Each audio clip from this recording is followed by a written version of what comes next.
Pernahkah kau merasa sudah berdoa, sudah berusaha, sudah menangis di hadapan Allah, bahkan sudah mengatakan kepada dirimu sendiri bahwa semuanya telah kau serahkan kepadanya, tetapi entah mengapa, hidup masih terasa kacau? Kau sudah meminta jalan keluar, tetapi masalah seakan semakin panjang. Kau sudah memohon agar sesuatu terjadi, tetapi justru yang datang adalah penundaan. Kau sudah berusaha mempertahankan sesuatu dengan sekuat tenaga, tetapi akhirnya sesuatu itu tetap pergi. Dan pada titik tertentu, mungkin ada sebuah pertanyaan yang diam-diam muncul di dalam hatimu. Ya Allah, bukankah aku sudah bertawakal? Mengapa semuanya masih seperti ini? Pertanyaan itu sangat manusiawi. Sebab kita semua memiliki gambaran tentang bagaimana seharusnya hidup berjalan. Kita ingin tahu kapan masalah akan selesai. Kita ingin tahu kapan doa akan dikabulkan. Kita ingin tahu dari mana pertolongan akan datang. Kita ingin tahu siapa yang akan datang menolong kita. Bahkan tanpa kita sadari, kita sering memiliki gambaran yang sangat rinci tentang bagaimana Allah seharusnya menyusun kehidupan kita. Kita berkata, aku menyerahkan semuanya kepada Allah. Tetapi di dalam hati, terkadang masih ada suara kecil yang berkata, ya Allah, tetapi tolong jadikan hasilnya seperti yang kuinginkan. Disinilah sebuah paradoks dalam perjalanan spiritual mulai terlihat. Kita merasa sedang berserah, tetapi sebenarnya masih ingin mengendalikan. Kita mengatakan tawakal, tetapi hati masih menggenggam hasil. Kita berkata percaya kepada Allah, tetapi ketika kenyataan berbeda dengan keinginan, hati mulai gelisah, kecewa, bahkan mempertanyakan mengapa Allah memilih jalan yang tidak kita pahami. Mungkin selama ini masalahnya bukan karena Allah belum memberikan jalan. Mungkin masalahnya adalah karena kita terlalu sibuk menentukan jalan mana yang harus Allah berikan. Bayangkan seseorang berdiri di sebuah persimpangan. Ia berdoa agar Allah menunjukkan jalan. Tetapi setelah itu ia menunjuk satu jalan dan berkata, aku ingin yang ini. Ketika Allah membawanya ke arah yang berbeda, ia mengira dirinya sedang tersesat. Padahal bisa jadi justru di jalan yang tidak ia pilih itulah keselamatan sedang menunggunya. Inilah sesuatu yang sering sulit diterima oleh ego manusia. Kita ingin Allah menjadi penolong, tetapi kita juga ingin menjadi penentu. Kita ingin Allah mengatur hidup kita, tetapi kita ingin tetap memegang kendali atas bagaimana pengaturan itu harus terjadi. Dan ketika kenyataan tidak sesuai dengan rencana kita, kita menganggap hidup sedang melawan kita. Padahal belum tentu. Bisa jadi kehidupan sedang mengajarkan satu hal yang jauh lebih dalam. Bahwa tawakal bukan hanya tentang menyerahkan hasil kepada Allah, tetapi juga tentang melepaskan kebutuhan untuk menentukan seperti apa hasil itu harus terlihat. Ini bukan berarti engkau tidak boleh memiliki keinginan. Bukan berarti engkau tidak boleh berdoa. Bukan berarti engkau harus berhenti berusaha. Tidak. Engkau tetap bekerja. Engkau tetap merencanakan. Engkau tetap mengetuk pintu. Engkau tetap meminta kepada Allah. Tetapi ada satu perubahan besar yang terjadi di dalam hati. Kau mulai berkata, ya Allah, aku akan melakukan bagianku. Tetapi aku tidak akan memaksa-Mu mengikuti keinginanku. Aku percaya bahwa Engkau mengetahui sesuatu yang tidak ku ketahui. Dan disitulah tawakal mulai memasuki kedalaman yang berbeda. Sebab terkadang yang paling sulit untuk kita serahkan bukan harta, bukan pekerjaan, bukan seseorang, bahkan bukan masa depan. Yang paling sulit kita serahkan adalah kehendak kita sendiri. Kita ingin sesuatu terjadi. Kita ingin seseorang tetap tinggal. Kita ingin sebuah pintu terbuka. Kita ingin doa segera terjawab. Kita ingin memahami alasan di balik setiap kejadian.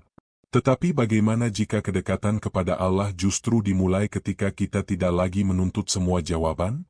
Bagaimana jika ketenangan bukan datang karena seluruh keadaan akhirnya sesuai dengan keinginanmu, melainkan karena hatimu tidak lagi bergantung pada kesesuaian itu? Ada satu tahap dalam perjalanan tawakal yang lebih dalam. Tahap ketika seseorang bukan hanya berkata, aku menyerahkan hasil kepada Allah. Tetapi mulai mampu berkata, ya Allah, bahkan jika hasilnya tidak seperti yang kuharapkan, jangan biarkan hatiku jauh dari Mu. Inilah titik ketika manusia mulai belajar membedakan antara kehendak dirinya dan kehendak Allah. Dan ketika perbedaan itu mulai terlihat, sebuah perjalanan batin pun dimulai. Karena mungkin selama ini yang membuatmu lelah bukan hanya masalah yang sedang kau hadapi. Mungkin yang membuatmu lelah adalah perlawanan tanpa henti antara apa yang terjadi dan apa yang menurut egomu seharusnya terjadi. Kau ingin kehidupan berkata, ya. Tetapi kehidupan berkata, belum. Kau ingin pintu terbuka. Tetapi pintu itu tertutup. Kau ingin seseorang tinggal. Tetapi Allah mengizinkannya pergi. Kau ingin jalan lurus. Tetapi hidup membawamu berbelok. Dan mungkin di tengah semua itu, Allah sedang mengajukan satu pertanyaan yang sangat halus kepada jiwamu. Maukah engkau tetap percaya kepadaku, bahkan ketika aku tidak memilih jalan yang kau pilih? Pertanyaan itulah yang akan membawa kita lebih dalam. Karena mungkin rahasia terbesar tawakal bukan tentang bagaimana mendapatkan apa yang kita inginkan, melainkan tentang bagaimana hati tetap tenang ketika Allah memilihkan sesuatu yang belum mampu kita pahami. Dan ketika itu terjadi, sesuatu di dalam diri mulai berubah. Ego yang selama ini ingin menjadi pengemudi perlahan mulai melepaskan kemudi. Bukan karena ia kalah. Bukan karena ia menyerah kepada kehidupan. Tetapi karena ia mulai menyadari bahwa ada yang maha mengetahui jalan ketika dirinya hanya mampu melihat beberapa langkah di depan. Lalu pertanyaannya menjadi semakin dalam. Apa sebenarnya yang selama ini ingin kita kendalikan? Dan mengapa semakin kuat kita menggenggamnya, justru semakin gelisah hati kita? Mungkin jawabannya ada pada satu hal yang sering kita tidak sadari. Ego. Ego yang membuat kita berkata, aku tahu apa yang terbaik untukku. Ego yang membuat kita merasa bahwa hidup harus berjalan sesuai dengan rencana kita. Dan ketika ego itulah yang memegang kemudi, bahkan perjalanan menuju Allah pun dapat berubah menjadi perjalanan untuk memenuhi keinginan diri. Maka sebelum kita berbicara tentang melampaui tawakal, kita perlu melihat terlebih dahulu satu kenyataan yang mungkin terasa tidak nyaman. Bisa jadi selama ini kita belum sepenuhnya berserah. Kita hanya sedang berharap Allah mengabulkan versi kehidupan yang telah kita susun sendiri. Dan jika itu benar, maka pertanyaan berikutnya bukan lagi, kapankah Allah mengubah hidupku? Tetapi, kapankah aku bersedia membiarkan Allah mengubah cara hatiku memandang hidup? Sebab mungkin pertolongan yang selama ini kita tunggu bukan hanya perubahan keadaan. Mungkin pertolongan itu adalah perubahan di dalam diri. Dan ketika perubahan itu dimulai, kita akan menemukan bahwa musuh terbesar ketenangan bukan selalu badai di luar sana. Kadang-kadang badai terbesar justru muncul karena hati kita terus berkata, hidup harus terjadi seperti yang kuinginkan. Lalu apa yang terjadi ketika suara itu perlahan menjadi sunyi? Apa yang terjadi ketika ego berhenti menjadi pengemudi hidupmu? Di sanalah perjalanan kita menuju rahasia tawakal yang lebih dalam benar-benar dimulai. Setelah kita menyadari bahwa mungkin selama ini hati masih ingin menentukan jalan, sekarang kita perlu berani melihat sesuatu yang lebih dalam. Sesuatu yang mungkin tidak nyaman untuk diakui. Seringkali kita berkata, aku tawakal kepada Allah. Kita mengucapkannya setelah berdoa. Kita mengucapkannya setelah berusaha. Kita mengucapkannya ketika menghadapi sesuatu yang tidak mampu kita kendalikan. Tetapi coba perhatikan apa yang terjadi beberapa saat kemudian. Ketika kenyataan tidak sesuai dengan harapan, hati mulai gelisah. Ya Allah, harus begini. Ya Allah, jangan seperti itu. Ya Allah, berikan sekarang. Ya Allah, jangan ambil ini dariku. Ya Allah, aku sudah berdoa. Mengapa belum terjadi? Kita mungkin tidak pernah mengatakannya dengan suara keras. Tetapi suara itu hidup di dalam hati. Dan justru di sanalah kita perlu belajar jujur kepada diri sendiri. Sebab terkadang kata, tawakal, yang keluar dari lisan belum sepenuhnya menjadi keadaan hati. Lisan berkata, aku serahkan kepada MU. Tetapi hati masih berkata, asalkan hasilnya sesuai dengan keinginanku. Lisan berkata, aku percaya kepada Allah. Tetapi hati mulai kehilangan ketenangan ketika Allah memilihkan sesuatu yang berbeda. Lisan berkata, Allah Maha Mengetahui. Tetapi ketika doa tertunda, kita mulai bertanya, mengapa Allah tidak melakukan apa yang menurutku terbaik? Di titik inilah kita mulai berhadapan dengan sesuatu yang sangat halus. Ego.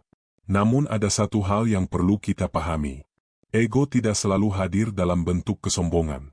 Tidak selalu berupa merasa lebih tinggi daripada orang lain.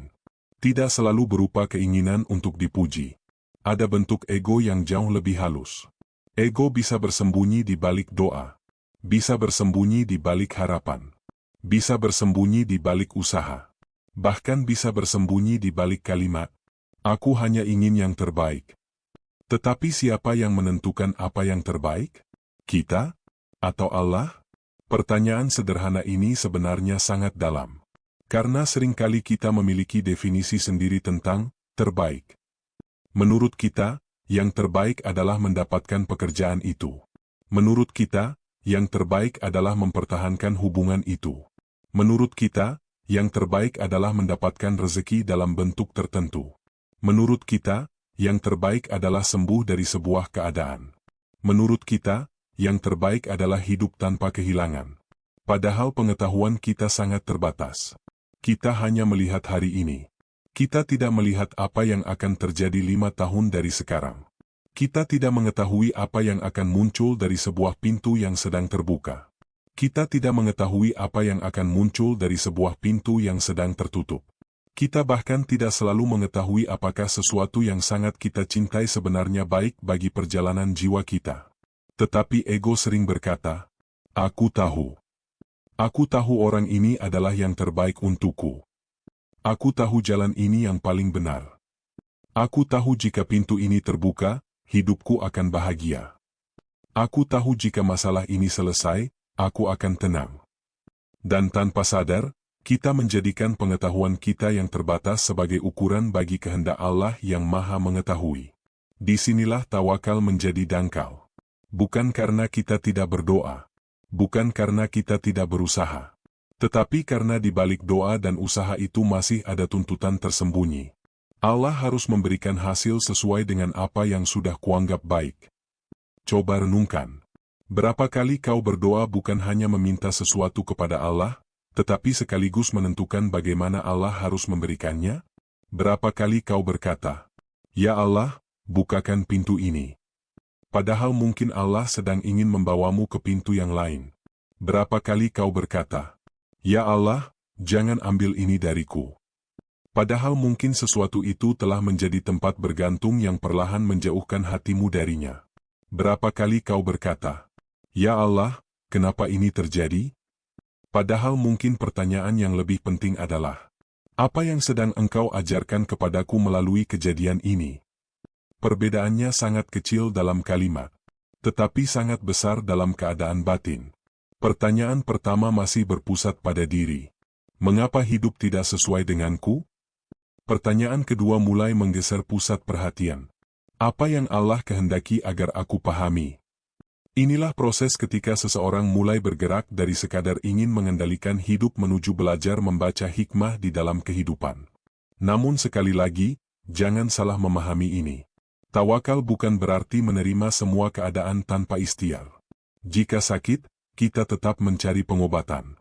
Jika lapar, kita tetap mencari makanan. Jika memiliki tanggung jawab, kita tetap menunaikannya. Jika memiliki cita-cita, kita tetap bekerja untuk mencapainya. Tawakal bukan meninggalkan sebab. Tawakal adalah tidak menjadikan sebab sebagai satu-satunya tempat hati bergantung. Kau bekerja, tetapi rezeki bukan milik pekerjaanmu. Kau berusaha, tetapi hasil bukan milik usahamu. Kau mengetuk pintu, tetapi siapa yang membuka tetap Allah. Dan disinilah perbedaan antara ikhtiar dan kontrol mulai terlihat. Ikhtiar berkata, "Aku akan melakukan yang terbaik." Ego berkata, "Karena aku sudah melakukan yang terbaik, hasilnya harus sesuai keinginanku." Ikhtiar bergerak. Ego menggenggam. Ikhtiar menyerahkan hasil. Ego menuntut hasil. Ikhtiar percaya. Ego ingin memastikan. Mungkin inilah sebabnya ada orang yang terlihat sangat sibuk, tetapi hatinya tenang. Dan ada pula orang yang secara lahiriah tidak melakukan banyak hal, tetapi pikirannya tidak pernah berhenti. Yang membuat seseorang lelah bukan selalu banyaknya pekerjaan. Kadang yang membuatnya lelah adalah keinginan untuk memastikan bahwa kehidupan tidak pernah keluar dari rencananya. Padahal hidup tidak pernah berjanji untuk mengikuti rencana manusia. Ada sesuatu yang lebih besar sedang bekerja di balik segala kejadian. Dan ketika kita tidak menerima kenyataan itu, kita mulai melawan kehidupan. Kita melawan perubahan. Kita melawan kehilangan. Kita melawan penundaan. Kita melawan ketidakpastian. Kita ingin semuanya jelas. Semuanya pasti. Semuanya berada dalam kendali. Tetapi bukankah justru ketidakmampuan kita untuk mengendalikan semuanya adalah pengingat bahwa kita hanyalah hamba? Ada sebuah kalimat yang mungkin perlu kita bawa ke dalam hati. Kadang-kadang kita bukan sedang berserah kepada Allah. Kita sedang meminta Allah memberkati rencana yang sudah kita buat sendiri. Kita membuat peta. Kemudian meminta Allah menjamin perjalanan sesuai peta itu. Kita menentukan tujuan. Kemudian meminta Allah memastikan tidak ada jalan yang berubah. Kita menentukan siapa yang harus tinggal. Kemudian meminta Allah memastikan tidak ada perpisahan. Padahal Allah tidak pernah membutuhkan peta yang kita buat untuk mengetahui kemana kita harus pergi. Yang tidak kita ketahui adalah apakah jalan yang kita inginkan benar-benar jalan yang akan membawa kita semakin dekat kepadanya. Dan mungkin disinilah kita perlu mulai belajar sebuah bentuk doa yang lebih matang. Bukan hanya, "Ya Allah, berikan apa yang aku inginkan." Tetapi, "Ya Allah, jika apa yang kuinginkan baik bagi agamaku, hatiku, hidupku, dan akhir perjalananku, dekatkanlah ia kepadaku. Namun jika tidak, berikan aku kekuatan untuk melepaskannya tanpa kehilangan MU." Doa seperti ini tidak mudah. Karena kita meminta sesuatu yang bertentangan dengan ego. Kita meminta Allah bukan hanya mengabulkan keinginan kita, tetapi juga mendidik keinginan kita. Dan itu jauh lebih dalam. Sebab mungkin persoalan terbesar dalam hidup bukanlah bahwa kita memiliki terlalu banyak keinginan. Tetapi bahwa kita menjadikan keinginan sebagai ukuran kebahagiaan. Kapan aku bahagia? Ketika ini terjadi. Kapan aku tenang? Ketika orang itu kembali. Kapan aku merasa aman? Ketika semua masalah selesai. Akhirnya ketenangan selalu ditempatkan di masa depan. Dan kita lupa bahwa hati yang bergantung sepenuhnya pada hasil akan selalu mudah diguncangkan oleh perubahan. Jika pintu terbuka, kita bahagia. Jika pintu tertutup, kita hancur.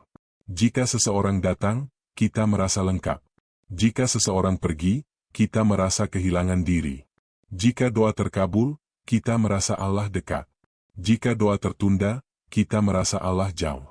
Padahal Allah tidak pernah menjadi lebih dekat hanya karena keinginan kita dikabulkan. Dan Allah tidak pernah menjadi lebih jauh hanya karena hidup tidak berjalan sesuai harapan. Yang berubah seringkali bukan Allah. Yang berubah adalah keadaan hati kita. Karena itu, perjalanan berikutnya bukan tentang bagaimana menghancurkan ego. Ego tidak perlu kita benci. Kita tidak perlu membenci diri sendiri. Kita tidak perlu menghilangkan keinginan. Kita tidak perlu menjadi manusia tanpa tujuan. Yang perlu berubah adalah posisi ego di dalam hati. Selama ini mungkin ego duduk di kursi pengemudi. Ia menentukan arah. Ia menentukan kecepatan. Ia menentukan kapan harus berhenti. Ia menentukan jalan mana yang harus dipilih. Dan sekarang kita mulai belajar sesuatu yang lebih dalam. Kau tetap memegang kemudi ikhtiar, tetapi kau tidak lagi menganggap dirimu sebagai pemilik jalan. Ada perbedaan besar antara berkata, "Aku tahu kemana hidupku harus pergi." Dan berkata, "Aku akan berjalan sebaik mungkin, tetapi aku percaya Allah mengetahui kemana aku harus dibawa." Inilah awal dari peluruhan ego. Bukan kehancuran dirimu. Bukan hilangnya kepribadianmu. Bukan berhentinya keinginanmu.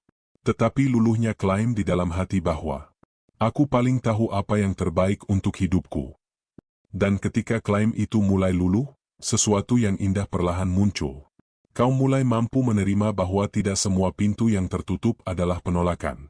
Tidak semua penundaan adalah hukuman. Tidak semua kehilangan adalah kehancuran. Dan tidak semua jalan yang berbelok adalah kesesatan. Mungkin ada tangan Allah yang sedang mengarahkanmu melalui sesuatu yang belum mampu kau pahami. Tetapi untuk melihatnya, kita harus terlebih dahulu belajar melepaskan satu hal. Keinginan untuk selalu menjadi pengendali. Karena selama ego masih ingin menentukan segalanya, Bahkan petunjuk pun bisa kita tolak hanya karena bentuknya tidak sesuai dengan keinginan kita.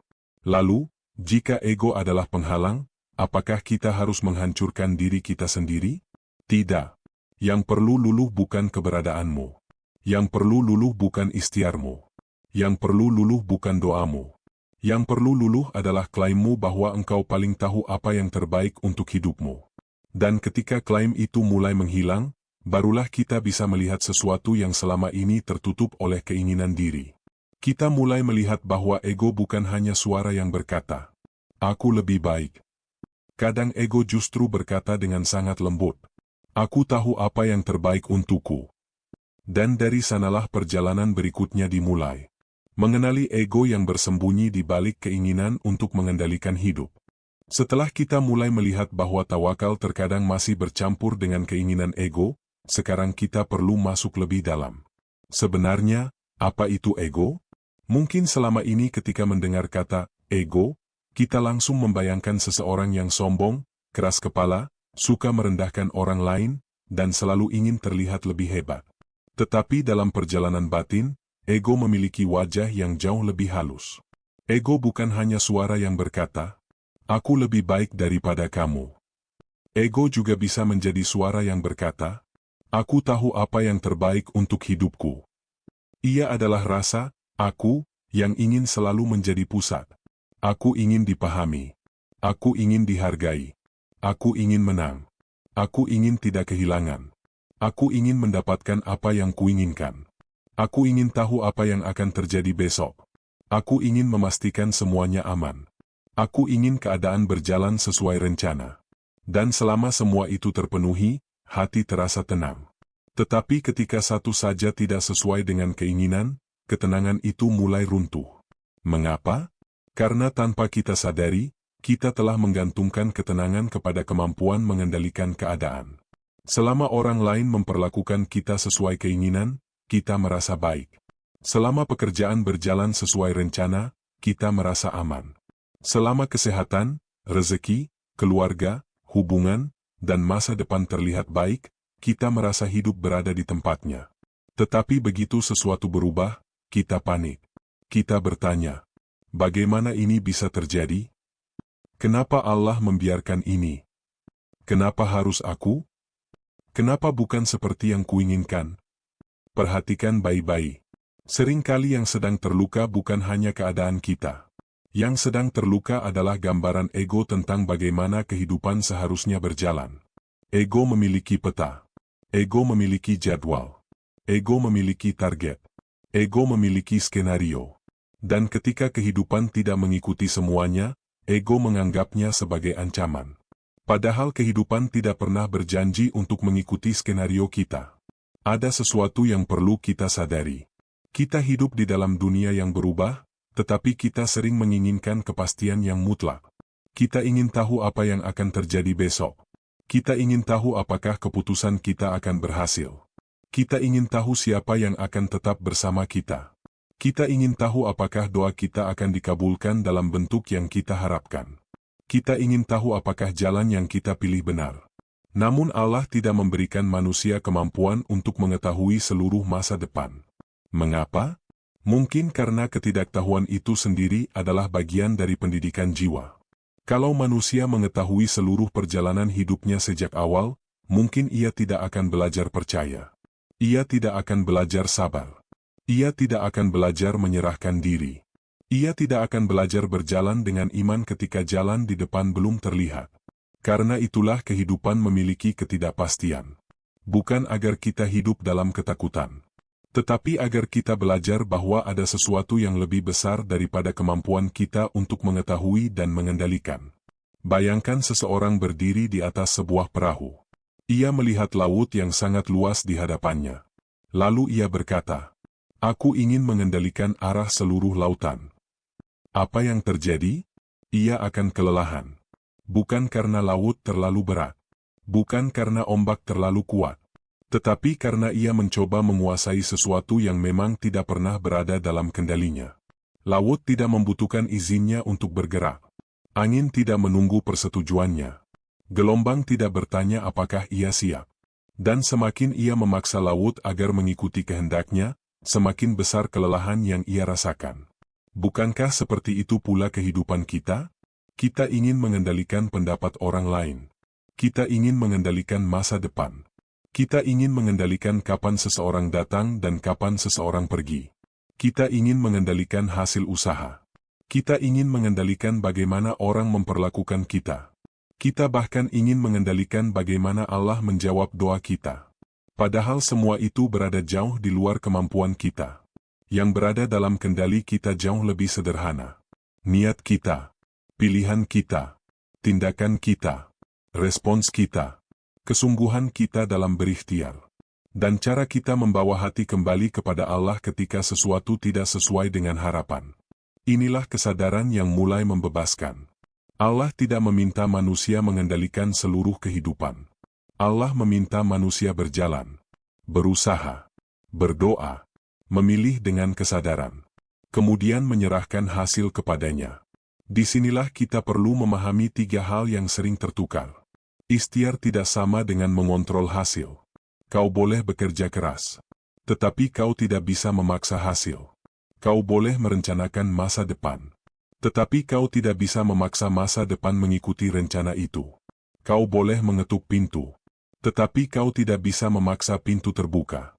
Karena hasil bukan milik manusia. Kita hanya memiliki kewajiban untuk berusaha. Dan ketika seseorang memahami ini, ia tetap bekerja keras, tetapi hatinya tidak lagi hancur ketika hasil berbeda. Lalu yang kedua, tawakal tidak sama dengan pasif. Tawakal bukan alasan untuk tidak melakukan apa-apa. Bukan berarti, kalau Allah sudah menentukan semuanya, untuk apa aku berusaha? Itu bukan tawakal. Itu adalah meninggalkan tanggung jawab dengan menggunakan nama kepasrahan. Tawakal justru membuat seseorang semakin serius dalam menjalankan bagiannya. Ia bekerja karena bekerja adalah bagian dari amanah. Ia berdoa karena ia membutuhkan Allah. Ia berusaha karena ia tidak ingin menjadi manusia yang menyerah sebelum berjuang. Tetapi setelah melakukan semuanya, ia berkata, "Ya Allah, aku telah melakukan apa yang mampu kulakukan.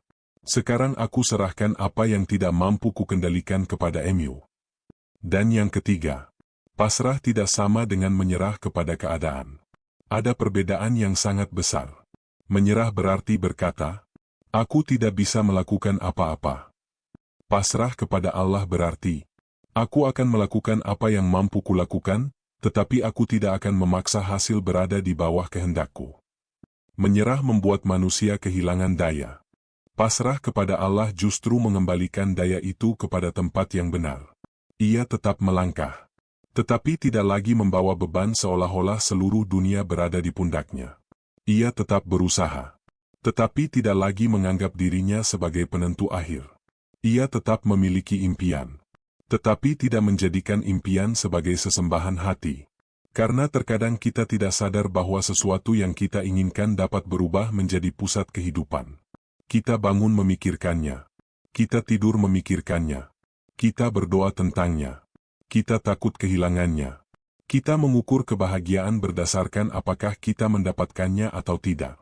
Akhirnya sesuatu yang awalnya hanya sebuah keinginan berubah menjadi sesuatu yang mengendalikan hati. Dan disinilah ego kembali mengambil posisi sebagai pengemudi. Maka mungkin latihan spiritual yang sebenarnya bukan selalu tentang mendapatkan lebih banyak, tetapi tentang belajar tidak diperbudak oleh apa yang kita inginkan. Kau boleh mencintai seseorang tanpa menjadikan kehadirannya sebagai sumber keselamatan. Kau boleh mengejar rezeki tanpa menjadikan angka sebagai ukuran harga dirimu. Kau boleh memiliki cita-cita tanpa menganggap kegagalan sebagai bukti bahwa Allah meninggalkanmu. Kau boleh berdoa dengan sangat sungguh-sungguh tanpa menganggap jawaban harus datang dalam bentuk yang kau tentukan. Itulah kematangan tawakal. Bukan hilangnya keinginan, tetapi hilangnya perbudakan terhadap keinginan. Dan ketika itu mulai terjadi, hubungan kita dengan ketidakpastian juga berubah. Dulu ketidakpastian membuat kita takut. Sekarang ketidakpastian menjadi ruang untuk percaya. Dulu kita ingin tahu apa yang akan terjadi. Sekarang kita belajar berkata, "Aku tidak tahu apa yang akan terjadi, tetapi aku tahu kepada siapa aku bersandar." Kalimat ini sederhana, Namun jika benar-benar hidup di dalam hati, ia dapat mengubah cara seseorang menjalani kehidupan. Sebab ketenangan tidak selalu lahir dari mengetahui jalan. Kadang ketenangan lahir dari mengetahui siapa yang memegang akhir perjalanan. Kau mungkin tidak tahu kapan masalah selesai. Tetapi kau tahu Allah tidak kehilangan kendali. Kau mungkin tidak tahu kapan doa terjawab. Tetapi kau tahu Allah mendengar. Kau mungkin tidak tahu mengapa sebuah pintu tertutup. Tetapi kau tahu bahwa Allah Maha Mengetahui. Kau mungkin tidak memahami mengapa seseorang harus pergi. Tetapi kau tahu bahwa hidupmu tidak pernah berada di luar pengetahuannya. Inilah titik ketika ego mulai kehilangan kekuasaannya. Bukan karena ego dihancurkan. Tetapi karena hati mulai mengetahui tempatnya. Ego tidak lagi menjadi raja. Ia menjadi hamba. Keinginan tidak lagi menjadi penguasa. Ia menjadi sesuatu yang diserahkan kepada Allah. Dan manusia mulai belajar berkata, "Ya Allah, aku memiliki keinginan.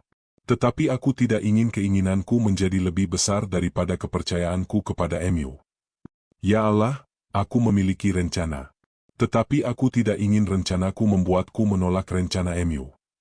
Ya Allah, aku memiliki harapan. Tetapi aku tidak ingin harapan itu membuatku lupa bahwa Engkau lebih tahu apa yang kubutuhkan." Inilah sebuah bentuk kelembutan hati yang tidak lahir dalam satu malam.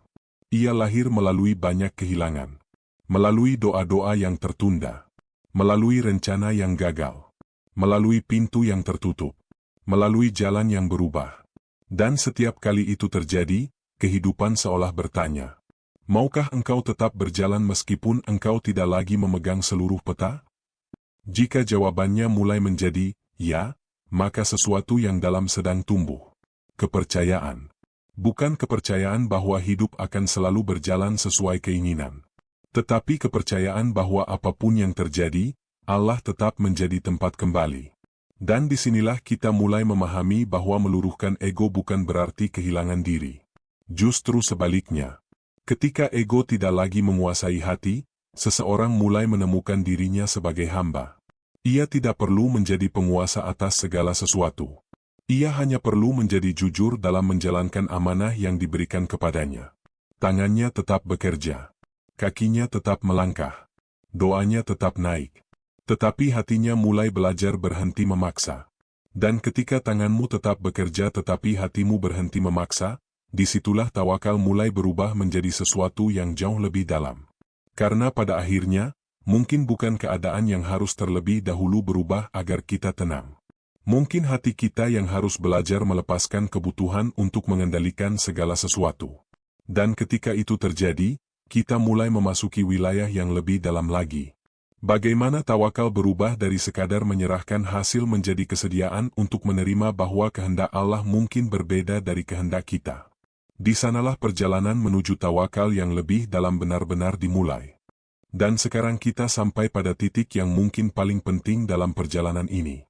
Setelah kita melihat bagaimana ego berusaha menjadi pengendali, setelah kita memahami bahwa ikhtiar tidak sama dengan mengontrol hasil, kini kita perlu masuk lebih dalam kepada makna tawakal itu sendiri. Sebab mungkin selama ini kita mengira bahwa tawakal berarti berhenti memikirkan hasil. Padahal bukan itu.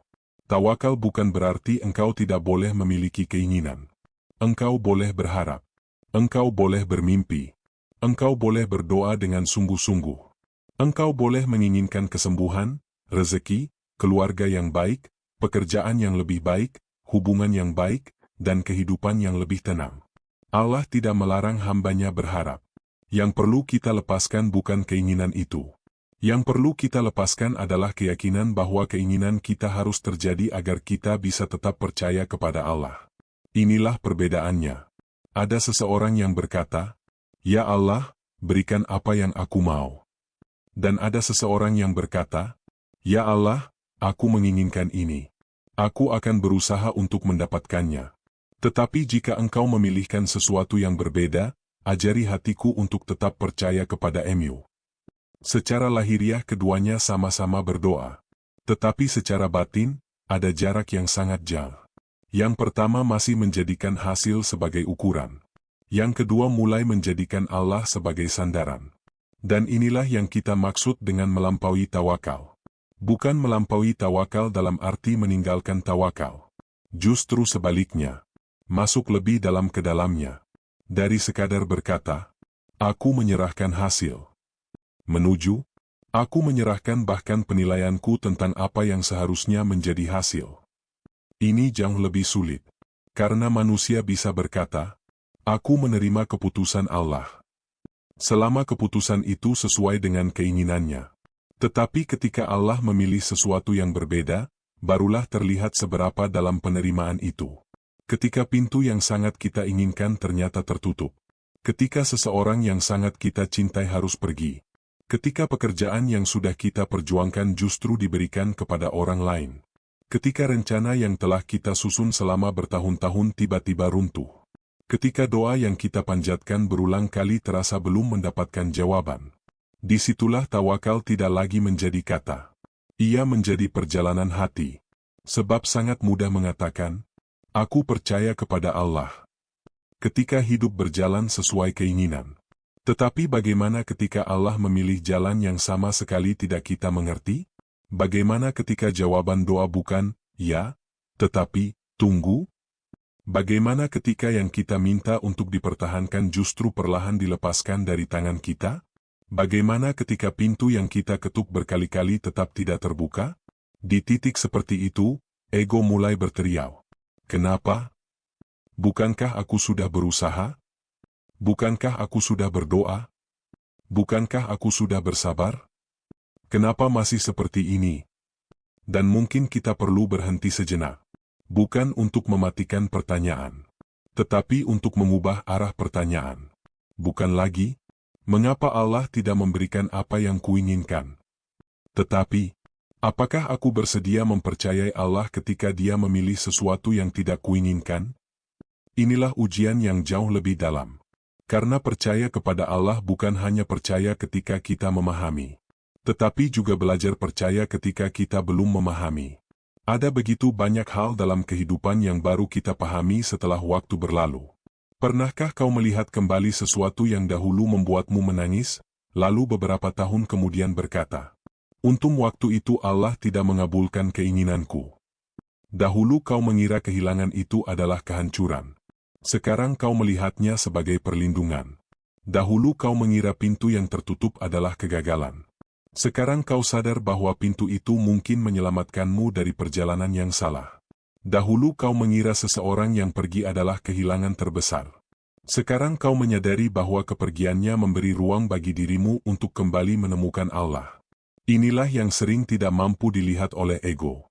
Ego hanya melihat apa yang hilang. Tetapi hikmah seringkali tersembunyi di balik apa yang sedang diarahkan. Ego berkata, aku kehilangan. Iman bertanya, apa yang sedang Allah selamatkan? Ego berkata, jalanku ditutup. Iman bertanya, apakah mungkin Allah sedang mengarahkanku ke jalan lain? Ego berkata, doaku belum dijawab.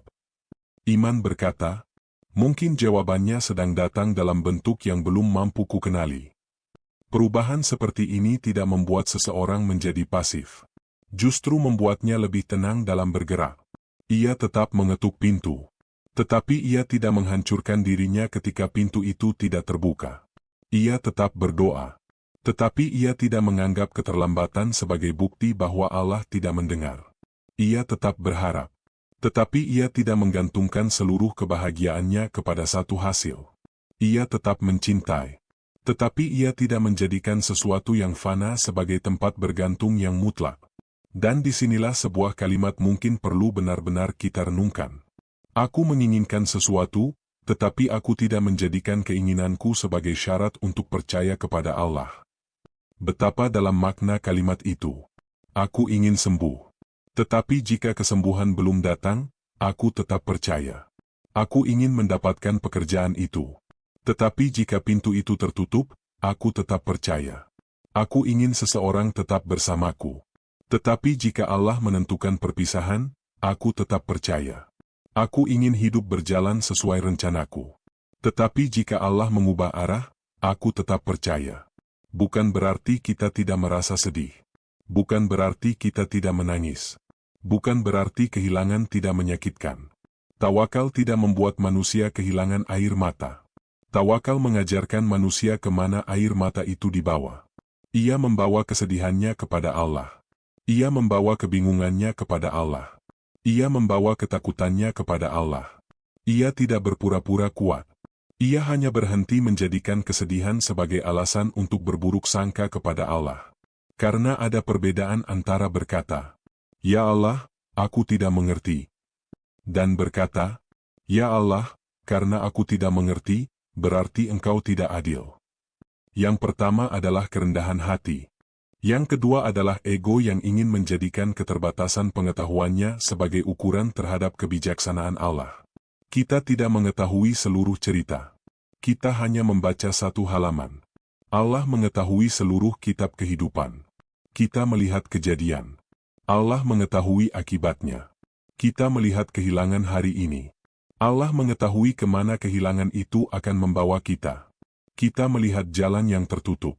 Allah mengetahui apa yang ada di balik jalan itu. Karena itu, ketika sesuatu tidak berjalan seperti yang kita inginkan, jangan terlalu cepat menyimpulkan bahwa Allah sedang menjauhkanmu dari kebaikan. Mungkin justru sebaliknya. Bisa jadi Allah tidak sedang menghalangi jalanmu. Bisa jadi Allah sedang menghalangimu dari jalan yang bukan milikmu. Renungkan kalimat itu. Ada jalan yang sangat kita inginkan, tetapi bukan jalan kita. Ada pintu yang sangat kita kejar, tetapi bukan pintu yang akan membawa kita kepada kebaikan. Ada seseorang yang sangat ingin kita pertahankan, tetapi mungkin Allah mengetahui sesuatu yang tidak kita ketahui.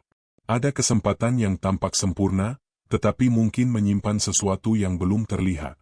Dan karena kita hanya melihat permukaan, kita mengira kehilangan itu buruk. Padahal Allah melihat keseluruhan perjalanan.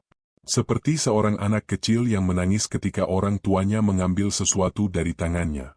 Sang anak merasa, "Ini milikku. Mengapa diambil?" Ia belum mengerti bahwa benda itu mungkin berbahaya. Ia hanya melihat apa yang hilang. Ia tidak melihat alasan di baliknya. Bukankah terkadang kita seperti itu di hadapan Allah? Kita menangisi sesuatu yang diambil dari tangan kita. Kita berkata, "Ya Allah, mengapa Engkau mengambilnya?" Padahal mungkin Allah mengetahui bahwa sesuatu itu akan melukai kita jika terus kita genggam. Tentu kita tidak boleh menggunakan gagasan ini untuk membenarkan semua hal secara sembarangan. Kita tetap perlu menggunakan akal. Kita tetap perlu mengambil pelajaran. Kita tetap perlu memperbaiki kesalahan. Tetapi dalam wilayah yang memang berada di luar kendali kita, ada satu sikap yang menyelamatkan hati. Percaya. Percaya bukan berarti memahami semuanya. Percaya berarti tetap memiliki husnuzan kepada Allah ketika kita belum melihat keseluruhan gambar. Dan semakin dalam seseorang belajar percaya, semakin sedikit kebutuhan egonya untuk mendapatkan kepastian. Dulu ia selalu bertanya, "Bagaimana?" Sekarang ia mulai bertanya, "Siapa yang bersamaku dalam perjalanan ini?" Dulu ia selalu berkata, "Aku harus tahu apa yang akan terjadi." Sekarang ia berkata, "Aku tidak tahu apa yang akan terjadi, tetapi aku tahu kepada siapa aku menyerahkan masa depanku." Inilah titik ketika hati mulai bebas. Bukan bebas dari ujian, tetapi bebas dari kebutuhan untuk mengendalikan seluruh ujian. Bukan bebas dari kehilangan, tetapi bebas dari keyakinan bahwa kehilangan berarti Allah meninggalkannya. Bukan bebas dari ketidakpastian, tetapi bebas dari ketakutan bahwa masa depan harus diketahui sebelum ia berani melangkah. Dan mungkin inilah bentuk tawakal yang lebih matang. Aku berjalan tanpa mengetahui seluruh jalan, tetapi aku tidak berjalan sendirian. Aku berusaha. Aku berdoa. Aku memperbaiki diri. Aku mengetuk pintu. Lalu aku berkata, "Ya Allah, jika ini baik, mudahkan. Jika ini buruk, palingkan aku darinya. Dan jika hatiku masih terlalu terikat, ajari aku untuk menerima pilihan MU." Doa seperti ini membutuhkan keberanian. Karena kita bukan hanya meminta sesuatu. Kita sedang meminta agar Allah mendidik hati kita. Dan pendidikan hati terkadang datang melalui hal-hal yang tidak kita sukai. Melalui penundaan, melalui perubahan, melalui kehilangan, melalui jalan yang berbelok. Tetapi perlahan kita mulai menyadari Allah tidak selalu mengubah keadaan secepat yang kita inginkan. Kadang Allah terlebih dahulu mengubah cara kita melihat keadaan. Dan ketika cara pandang berubah, sesuatu yang dahulu terasa seperti akhir bisa berubah menjadi awal. Sesuatu yang dahulu terasa seperti penolakan bisa berubah menjadi perlindungan. Sesuatu yang dahulu terasa seperti kehilangan bisa berubah menjadi pembebasan. Sesuatu yang dahulu terasa seperti jalan buntu bisa ternyata menjadi pengalihan. Dan di titik itu, kita mulai memahami bahwa tawakal bukan seni mendapatkan apa yang kita mau. Tawakal adalah seni tetap dekat kepada Allah apapun yang Dia pilihkan. Namun tentu saja, pertanyaannya masih tersisa. Bagaimana seseorang bisa sampai pada keadaan hati seperti ini? Bagaimana hati yang selama ini terbiasa menggenggam bisa belajar melepaskan? Bagaimana seseorang bisa melihat hikmah ketika dirinya sedang berada di tengah luka? Bagaimana ego yang selalu ingin menjadi pengendali bisa perlahan luluh tanpa membuat manusia kehilangan semangat untuk hidup? Jawabannya tidak datang hanya melalui pengetahuan. Ia datang melalui latihan, melalui kesadaran, melalui pengalaman, melalui cara kita memandang setiap kejadian yang Allah hadirkan. Karena ketika ego mulai luluh, sesuatu yang baru mulai terbuka. Kita tidak lagi hanya bertanya, "Mengapa ini terjadi kepadaku?" Tetapi mulai bertanya, "Apa yang sedang Allah bentuk di dalam diriku melalui semua ini?" Dan pertanyaan itulah yang akan membawa kita memasuki tahap berikutnya. Ketika seseorang mulai melihat bahwa di balik kekacauan hidup, mungkin ada pendidikan Allah yang sedang bekerja secara perlahan di dalam jiwanya. Ada satu perubahan yang sangat halus ketika ego mulai luluh. Perubahan itu tidak selalu terlihat dari luar. Seseorang masih menjalani pekerjaan yang sama. Masih menghadapi masalah yang sama. Masih berhadapan dengan manusia yang sama. Bahkan mungkin keadaan hidupnya belum berubah sedikit pun. Tetapi ada sesuatu yang berubah di dalam dirinya. Cara ia memandang kehidupan. Dulu, ketika sesuatu terjadi, pertanyaan pertama yang muncul adalah, "Aku berhasil atau gagal?" Sekarang pertanyaannya mulai berubah menjadi, "Apa yang sedang Allah ajarkan kepadaku melalui semua ini?"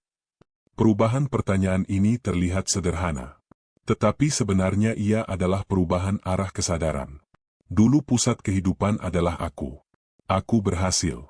Aku gagal. Aku mendapatkan. Aku kehilangan. Aku menang. Aku kalah. Aku disakiti. Aku ditolak. Aku diterima. Tetapi ketika ego mulai luluh, pusat perhatian perlahan bergeser. Bukan lagi hanya, "Apa yang terjadi kepadaku?" Tetapi, "Apa makna yang sedang Allah bukakan melalui apa yang terjadi kepadaku?" Inilah awal dari sebuah perjalanan batin yang lebih dalam. Dalam tradisi spiritual Islam, kita mengenal kesadaran akan pengawasan Allah melalui konsep murakabah. Murakabah bukan sekadar merasa takut karena Allah melihat kita. Ia adalah kesadaran yang lebih lembut. Allah mengetahui keadaan kita. Allah mengetahui isi hati kita. Allah mengetahui apa yang tidak mampu kita katakan kepada siapapun. Ketika kesadaran ini mulai hidup, seseorang tidak lagi melihat kehidupannya hanya sebagai rangkaian kejadian yang acak. Ia mulai belajar berhenti, mengamati, merenungkan, bukan dengan menganggap setiap peristiwa sebagai tanda khusus secara sembarangan, tetapi dengan menghadirkan Allah dalam cara ia membaca pengalaman. Ketika gagal, ia tidak langsung berkata, "Aku tidak berguna." Ia berhenti dan bertanya, "Apa yang sedang dibentuk dalam diriku melalui kegagalan ini?" Ketika doanya tertunda, ia tidak langsung berkata, "Allah tidak mendengarkanku."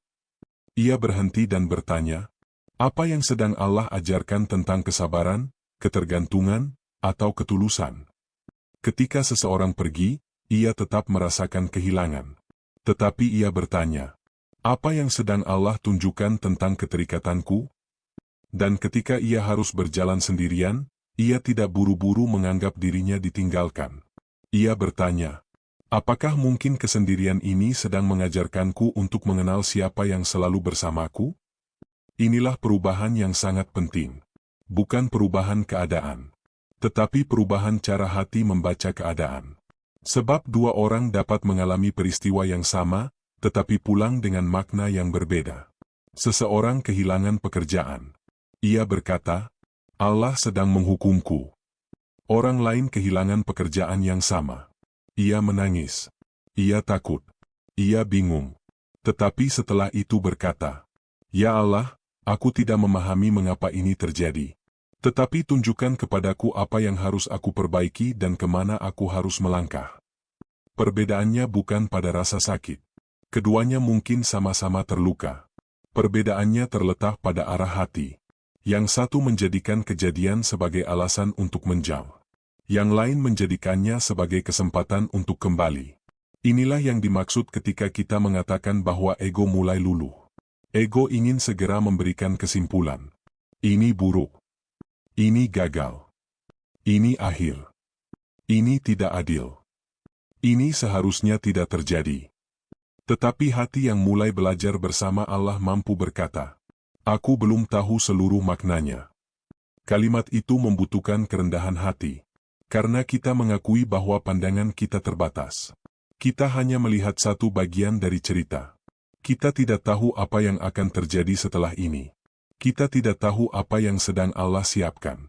Kita tidak tahu bagaimana satu peristiwa hari ini akan memengaruhi hidup kita bertahun-tahun kemudian. Maka kita belajar tidak terlalu cepat menghakimi perjalanan. Ada sesuatu yang tampak seperti kehilangan hari ini, tetapi ternyata menjadi jalan keselamatan bertahun-tahun kemudian. Ada sesuatu yang tampak seperti kegagalan, tetapi ternyata menyelamatkan kita dari kesombongan. Ada penundaan yang membuat kita frustrasi, tetapi ternyata membuat kita matang sebelum menerima sesuatu yang kita minta.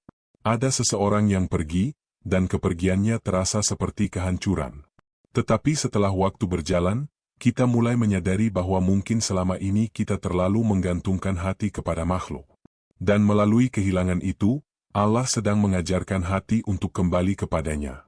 Tentu saja, kita harus berhati-hati.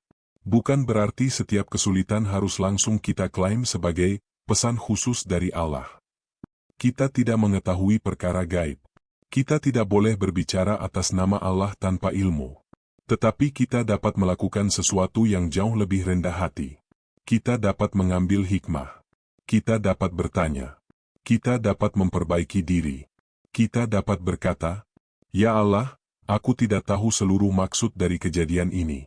Tetapi jadikanlah pengalaman ini sesuatu yang mendekatkanku kepada Mu. Doa seperti ini sangat indah. Karena kita tidak mengklaim mengetahui kehendak Allah. Kita hanya meminta agar hati kita tidak melewatkan pelajaran yang mungkin terkandung di dalam pengalaman tersebut. Dan disinilah nuansa makrifat mulai terasa. Makrifat bukan sekadar memiliki banyak pengetahuan tentang Allah. Bukan sekadar mampu berbicara tentang nama-namanya. Bukan sekadar mengetahui istilah-istilah spiritual. Makrifat adalah perjalanan mengenal Allah yang semakin membuat hati sadar akan keterbatasan dirinya dan kebesaran Rabb-Nya. Semakin seseorang mengenal Allah, seharusnya semakin ia menyadari. Aku tidak mengetahui sebanyak yang kukira. Ia menjadi lebih rendah hati, lebih lembut, lebih berhati-hati dalam menilai, lebih mudah kembali kepada Allah. Dan salah satu tanda perubahan itu adalah cara seseorang menghadapi kejadian yang tidak ia sukai. Dulu ia berkata, ini tidak boleh terjadi. Sekarang ia berkata, ini telah terjadi. Apa yang harus kulakukan dengan keadaan ini? Dulu ia bertanya, mengapa Allah mengambilnya? Sekarang ia bertanya, bagaimana aku menjaga hatiku setelah kehilangan ini? Dulu ia sibuk melawan kenyataan. Sekarang ia mulai belajar hadir di dalam kenyataan sambil tetap berikhtiar. Inilah kedewasaan spiritual. Bukan ketika hidup tidak lagi menyakitkan. Tetapi ketika rasa sakit tidak lagi otomatis membuat kita berpaling dari Allah. Karena sakit tetap sakit. Kehilangan tetap kehilangan. Perpisahan tetap menyakitkan. Kegagalan tetap mengecewakan. Kesendirian tetap bisa terasa sunyi.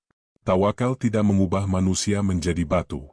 Ia tidak membuat seseorang berhenti menangis. Justru orang yang bertawakal mungkin menangis lebih jujur di hadapan Allah. Ia tidak berkata, aku tidak sedih. Ia berkata, ya Allah, aku sedih. Tetapi aku tidak ingin kesedihan ini membuatku jauh dari Mu. Ia tidak berkata, aku tidak takut. Ia berkata, ya Allah, Aku takut. Tetapi aku ingin tetap berjalan bersama Emu meskipun aku takut. Ia tidak berkata, aku memahami semuanya. Ia berkata, ya Allah, aku tidak memahami semuanya. Karena itu aku membutuhkan Emu. Lihatlah perbedaan itu. Dulu kita mengira kekuatan adalah ketika kita mampu mengendalikan keadaan. Sekarang kita mulai memahami bahwa kekuatan juga bisa berarti mampu tetap berdiri ketika keadaan tidak dapat kita kendalikan. Dulu kita mengira ketenangan akan datang setelah masalah selesai. Sekarang kita mulai menyadari bahwa ketenangan dapat tumbuh bahkan ketika masalah belum selesai. Bukan karena masalahnya kecil, tetapi karena hati memiliki tempat bersandar yang lebih besar daripada masalah itu. Inilah saat kekacauan mulai berubah menjadi jalan pendidikan jiwa. Bukan berarti kita mencari penderitaan. Bukan berarti kita harus menyukai kesulitan. Bukan berarti kita tidak boleh mencari solusi. Justru kita tetap mencari jalan keluar. Tetapi sambil berjalan, kita bertanya, apa yang perlu diperbaiki dalam diriku? Mungkin sebuah kegagalan sedang membersihkan kesombongan. Mungkin penundaan sedang membersihkan ketidaksabaran. Mungkin kehilangan sedang membersihkan keterikatan. Mungkin kesendirian sedang membersihkan kebutuhan berlebihan terhadap pengakuan manusia. Mungkin sebuah penolakan sedang membersihkan keyakinan bahwa harga dirimu ditentukan oleh penerimaan orang lain. Mungkin pintu yang tertutup sedang membersihkan keinginan untuk selalu mendapatkan apa yang kita mau. Dan mungkin, di balik semua itu, Allah sedang mengajarkan satu pelajaran yang sangat sederhana. Jangan jadikan dunia sebagai tempat terakhir hatimu bergantung. Karena segala sesuatu yang ada di dunia berubah. Manusia berubah. Keadaan berubah. Tubuh berubah. Harta berubah. Pekerjaan berubah. Hubungan berubah. Bahkan perasaan kita sendiri berubah. Jika hati menggantungkan ketenangan kepada sesuatu yang selalu berubah, bagaimana mungkin ia tidak gelisah? Tetapi ketika hati mulai menggantungkan diri kepada Allah, perubahan dunia tidak lagi otomatis menghancurkan pusat batinnya. Ia masih merasakan gelombang, tetapi tidak kehilangan arah. Ia masih mengalami badai, tetapi tahu kemana harus kembali. Ia masih jatuh, tetapi tahu kepada siapa ia meminta pertolongan untuk bangkit. Inilah yang membuat murakabah menjadi begitu penting. Ketika seseorang melatih kesadaran bahwa Allah mengetahui dirinya, ia mulai belajar menghadirkan Allah bukan hanya ketika beribadah secara formal, tetapi juga ketika menghadapi kehidupan sehari-hari. Saat marah, saat kecewa, saat menerima kabar buruk, saat mendapatkan rezeki, saat kehilangan, saat sendirian, saat mengambil keputusan. Ia berhenti sejenak dan menyadari, Allah melihatku. Bukan sebagai ancaman semata, tetapi sebagai kesadaran bahwa dirinya tidak pernah benar-benar sendirian dalam pengetahuan Allah. Dan dari kesadaran itu muncul sebuah kelembutan. Ia tidak lagi terlalu cepat bereaksi. Ia belajar memberi jarak antara kejadian dan respons. Sesuatu terjadi. Ia berhenti, menarik napas, mengingat Allah. Kemudian bertanya, apa respons yang paling mendekatkanku kepadanya? Ini adalah perubahan yang luar biasa. Karena sebelumnya kita hanya bertanya, apa yang paling menguntungkan bagiku? Sekarang kita mulai bertanya, apa yang paling menjaga hatiku tetap dekat kepada Allah? Dan perlahan, hidup tidak lagi hanya menjadi tempat untuk mengejar hasil. Hidup menjadi tempat untuk belajar. Setiap kejadian menjadi cermin. Bukan untuk membuat kita sibuk menafsirkan segala sesuatu secara mistis, tetapi untuk melihat diri sendiri dengan lebih jujur. Apa yang membuatku marah? Apa yang sebenarnya sedang kutakuti? Mengapa aku begitu takut kehilangan ini? Mengapa aku merasa harga diriku runtuh ketika ditolak? Mengapa aku begitu gelisah ketika sesuatu tidak berjalan sesuai rencana? Pertanyaan-pertanyaan itu membuka pintu menuju diri sendiri. Dan semakin dalam kita mengenali diri, semakin kita melihat betapa banyak keterikatan yang selama ini menyamar sebagai kebutuhan. Mungkin yang kita sebut cinta, terkadang adalah takut kehilangan. Mungkin yang kita sebut ambisi, terkadang adalah kebutuhan untuk diakui. Mungkin yang kita sebut rencana, terkadang adalah keinginan untuk mengendalikan. Mungkin yang kita sebut kekhawatiran, terkadang adalah ketidakmampuan untuk mempercayakan masa depan kepada Allah. Dan ketika semua itu mulai terlihat, hati memiliki kesempatan untuk melepaskannya. Bukan sekaligus. Bukan dalam satu malam. Tetapi sedikit demi sedikit. Sampai suatu hari seseorang mengalami sesuatu yang dahulu sangat ia takuti. Namun kali ini ia berkata, "Aku tidak menyukai keadaan ini. Tetapi aku tidak akan membiarkan keadaan ini menentukan hubunganku dengan Allah." Itulah kedewasaan. Ia tidak menyangkal kenyataan.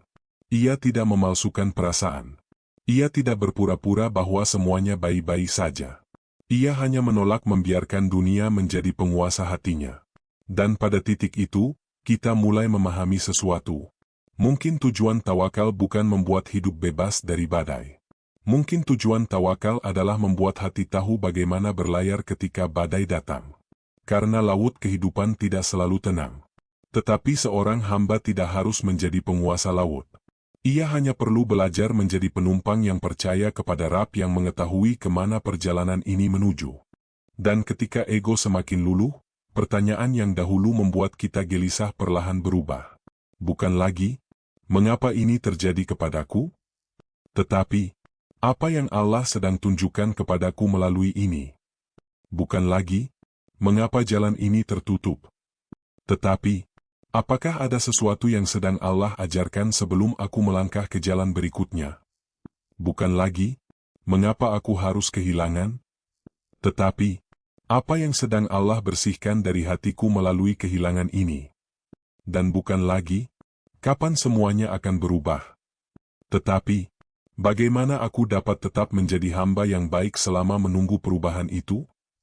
Disinilah kekacauan mulai memiliki makna. Bukan karena kita mengetahui seluruh rahasianya. Tetapi karena kita berhenti menuntut agar segala sesuatu harus masuk akal bagi ego sebelum kita mau percaya kepada Allah. Dan mungkin, perlahan-lahan, kita akan menemukan bahwa yang selama ini kita anggap sebagai jalan buntu ternyata adalah jalan yang sedang mengarahkan kita pulang. Namun ada satu pertanyaan yang lebih penting lagi. Jika semua ini bukan sekadar pemahaman, bagaimana cara melatih hati agar benar-benar mampu hidup seperti itu? Bagaimana cara membawa tawakal dari pikiran menuju kehidupan sehari-hari? Bagaimana ketika badai datang dan emosi begitu kuat? Bagaimana ketika kehilangan benar-benar terjadi dan hati terasa hancur? Disitulah kita perlu masuk ke tahap berikutnya. Bukan hanya memahami bahwa ego harus luluh, tetapi belajar mempraktikkan peluruhan ego dalam kehidupan nyata. Karena hati tidak berubah hanya karena mendengar nasihat. Hati berubah ketika kesadaran itu dilatih berulang kali. Dan dari sinilah perjalanan kita akan bergerak. Dari memahami tawakal, menuju menghidupkannya. Sampai di sini kita telah berbicara tentang tawakal, ego, penerimaan, murakabah, dan bagaimana sebuah kejadian dapat menjadi jalan pendidikan jiwa. Tetapi semua pemahaman itu akan menjadi kosong jika hanya berhenti sebagai pengetahuan. Sebab hati tidak berubah hanya karena mendengar kalimat yang indah. Hati berubah ketika sebuah kesadaran mulai dipraktikkan. Berulang kali. Terutama ketika kehidupan tidak berjalan sesuai keinginan. Karena sangat mudah mengatakan, "Aku berserah kepada Allah." Ketika semuanya baik-baik saja. Tetapi tawakal yang sebenarnya mulai terlihat ketika sesuatu yang kita inginkan justru tidak terjadi. Saat itulah latihan dimulai. Bukan latihan untuk menjadi manusia yang tidak memiliki keinginan. Tetapi latihan untuk memiliki keinginan tanpa diperbudak olehnya. Lalu bagaimana caranya? Mari kita mulai dari sesuatu yang sangat sederhana. 1. Berhenti sejenak sebelum bereaksi. Bayangkan suatu hari sesuatu terjadi tidak sesuai harapanmu. Seseorang mengatakan sesuatu yang menyakitkan. Pekerjaan yang kau harapkan tidak kau dapatkan. Rencana yang telah kau susun berantakan. Seseorang tiba-tiba pergi. Sebuah kabar membuatmu takut. Atau sesuatu yang sudah kau doakan berkali-kali kembali tidak terjadi. Respons pertama ego biasanya sangat cepat. Ia langsung ingin memperbaiki keadaan. Bagaimana caranya agar ini berubah? Siapa yang harus kusalahkan?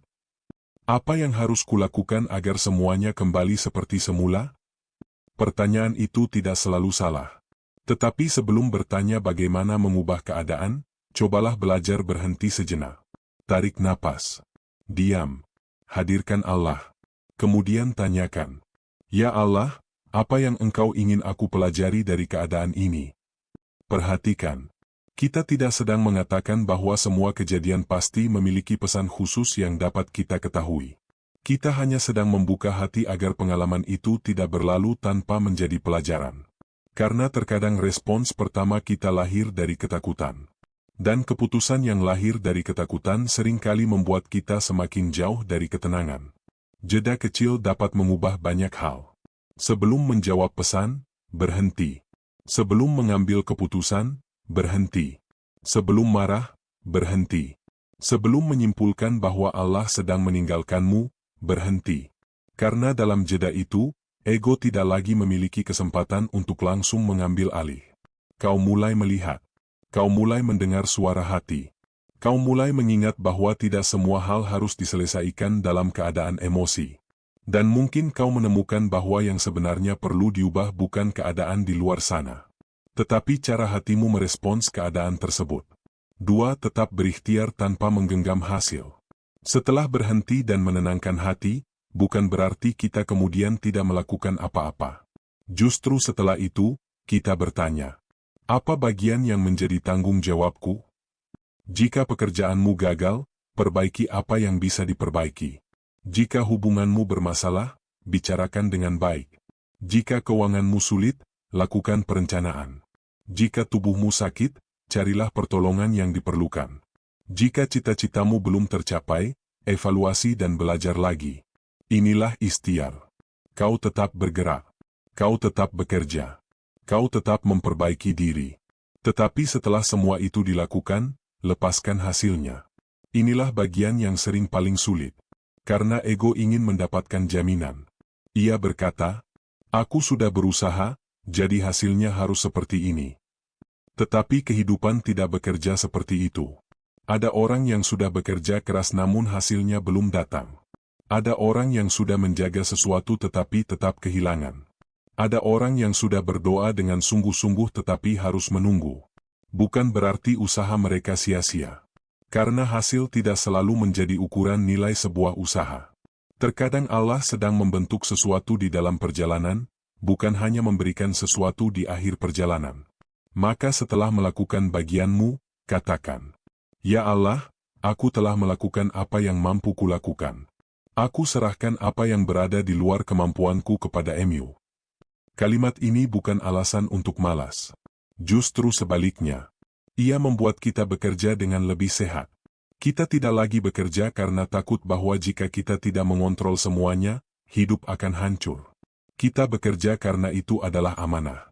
Kita berusaha karena itu adalah bagian kita. Sedangkan hasil adalah wilayah Allah. Dan ketika kita mulai membedakan kedua wilayah ini, hati menjadi jauh lebih ringan. 3. Perhatikan keinginan yang terlalu keras. Sekarang masuklah lebih dalam. Perhatikan kata yang sering muncul di dalam pikiran. Harus. Ini harus terjadi. Dia harus memahami aku. Aku harus mendapatkan pekerjaan ini. Masalah ini harus selesai sekarang. Orang itu harus tetap bersamaku. Doaku harus segera dijawab. Kata, harus, tidak selalu salah. Dalam beberapa keadaan, ia memang menunjukkan tanggung jawab. Tetapi ada saat ketika kata, harus, menjadi tempat ego bersembunyi. Karena di baliknya terdapat keyakinan. Jika ini tidak terjadi seperti yang kuinginkan, aku tidak bisa tenang. Disitulah kita perlu berhenti. Tanyakan kepada diri sendiri, apakah aku sedang berikhtiar? Atau, apakah aku sedang memaksa hasil? Keduanya terlihat mirip, tetapi rasanya sangat berbeda di dalam hati. Ikhtiar membuatmu bergerak. Keterikatan membuatmu gelisah. Ikhtiar membuatmu berusaha. Keterikatan membuatmu takut kehilangan kendali. Ikhtiar berkata, aku akan melakukan yang terbaik. Ego berkata, ini harus berhasil. Maka setiap kali kata, harus, muncul terlalu kuat, gunakan itu sebagai alarm spiritual. Bukan untuk menyalahkan diri sendiri, tetapi untuk bertanya, apakah aku sedang meminta sesuatu kepada Allah, atau sedang mencoba menentukan apa yang Allah harus lakukan? Pertanyaan ini dapat menjadi cermin yang sangat jujur. 4. Latih doa yang lebih luas. Doa adalah tempat kita membawa keinginan kepada Allah. Dan tidak ada yang salah dengan meminta secara spesifik. Jika kau membutuhkan rezeki, mintalah rezeki. Jika kau membutuhkan kesembuhan, mintalah kesembuhan. Jika kau menginginkan pasangan yang baik, mintalah. Jika kau menginginkan pekerjaan, mintalah. Tetapi perlahan-lahan, perluas doamu. Jangan hanya meminta agar Allah memberikan apa yang kau inginkan. Mintalah agar Allah memberikan apa yang benar-benar baik. Misalnya, "Ya Allah, jika ini baik bagiku, dekatkanlah. Jika tidak, palingkanlah hatiku darinya dan gantikan dengan sesuatu yang lebih baik." Doa seperti ini mengandung penyerahan yang dalam. Karena kita masih meminta. Tetapi kita tidak lagi menganggap diri kita sebagai hakim terakhir atas apa yang baik. Kita mengakui keterbatasan. Kita berkata, "Ya Allah, aku menginginkannya. Tetapi Engkau lebih mengetahui." Kalimat, "Engkau lebih mengetahui," adalah salah satu pintu terbesar menuju ketenangan. Sebab kita berhenti memaksa diri untuk mengetahui sesuatu yang memang belum Allah bukakan. Dan ketika doa kita berubah, hubungan kita dengan hasil juga berubah. Kita masih berharap, tetapi tidak lagi menggantungkan seluruh kehidupan pada satu jawaban. Kita masih mengetuk pintu, tetapi kita mulai bersedia jika Allah mengarahkan kita ke pintu yang berbeda. 5. Belajar menerima tanpa berhenti bergerak. Ini mungkin bagian yang paling sering disalahpahami. Menerima takdir bukan berarti berhenti berusaha. Bukan berarti berkata, "Kalau memang sudah takdir, biarkan saja." Bukan. Kaki tetap berjalan. Tangan tetap bekerja. Pikiran tetap digunakan. Doa tetap dipanjatkan. Ikhtiar tetap dilakukan. Tetapi hati tidak lagi memaksa Allah mengikuti kehendaknya. Inilah keseimbangan yang indah. Secara lahiriah, kau bergerak. Secara batiniah, kau berserah. Kau memperbaiki apa yang bisa diperbaiki. Kau menerima apa yang tidak bisa diubah. Kau berjuang untuk apa yang berada dalam tanggung jawabmu. Kau melepaskan apa yang berada di luar kemampuanmu. Dan perlahan-lahan, kau belajar membedakan antara tanggung jawab dan kendali. Tanggung jawabmu adalah berusaha. Kendalinya bukan milikmu. Tanggung jawabmu adalah menjaga niat. Kendalinya bukan milikmu. Tanggung jawabmu adalah memilih tindakan yang baik. Kendalinya bukan milikmu. Tanggung jawabmu adalah mengetuk pintu. Kapan pintu itu terbuka, itu bukan wilayahmu. Ketika kesadaran ini tumbuh, kehidupan menjadi lebih ringan. Bukan karena masalah berkurang, tetapi karena kau berhenti membawa beban yang sebenarnya bukan milikmu. Bayangkan seseorang membawa sebuah tas yang sangat berat. Ia berjalan jauh. Kemudian seseorang bertanya, "Kenapa kau membawa tas seberat itu?" Ia menjawab, "Aku tidak tahu. Aku pikir aku harus membawanya." Padahal sebagian besar isi tas itu bukan tanggung jawabnya. Kekhawatiran terhadap masa depan. Pendapat orang lain. Hasil yang belum terjadi. Hal-hal yang sudah berlalu. Keputusan orang lain. Semua dibawa sekaligus. Bukankah itu yang sering kita lakukan? Kita membawa masa lalu. Kita membawa masa depan. Kita membawa penilaian orang. Kita membawa kemungkinan buruk yang bahkan belum terjadi. Kita membawa hasil yang bukan milik kita. Dan akhirnya kita bertanya, mengapa hidup begitu melelahkan? Mungkin karena kita sedang membawa terlalu banyak sesuatu yang tidak pernah diminta Allah untuk kita kendalikan. Maka latihan tawakal adalah belajar meletakkan kembali beban itu.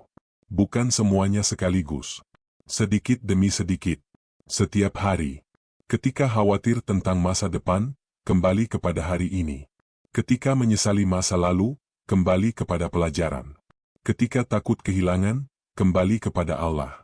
Ketika hasil tidak sesuai harapan, kembali kepada ikhtiar. Ketika hati berkata, "Aku tidak sanggup," jawab dengan, "Aku tidak harus mengetahui seluruh jalan.